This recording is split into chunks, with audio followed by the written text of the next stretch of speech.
જા બેસે ની તો આપણને એમ જ કહી કે બે જણા ઓયથી ઊભા થઈ જો ઓવે અમારે નાસ્તો ખાવો છે. ચોખ્ખું કહી દે આપણે મોઢા ઉપર એટલે આપણે હરીભાઈ હા હેડા તાણ એ બતાડજો હો.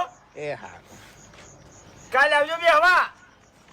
કાલ તો વળી જીવતા રહેવો તો આ જીવતા રહેવો તો આવશે એમ. એવું છે એમ. હા ચમ મરવાની ઉતાવળ થઈશું. હા હા ના લોકોયો વધી નહીં ગઈ હવે. વધી છે. હા તમારે ને અમારે ને બધાને ખરેખર વાઘુજી મગજ તો એવું થાય છે ને તે હારીને હાલ ભમાવું એમ. મગજ તો ફૂમતાઈ મારે જ હશે પણ તમે એક વિચાર કર્યો કે આપણા બેન કરતા તો આ ગામમાં કૂતરાની ઇજ્જત વધારે છે. ઇજ્જત વધારે છે વાત સાચી છે વાઘુજી. કમ્પ્લીટ નાસ્તાની વાત થતી હતી ખેગરજીએ વાત કરી બધું કમ્પ્લીટ જ હતું અને આખી વાત ફરી ગઈ. ફરીજી વાઘુજી હા મોનો કે ના મોનો આપણે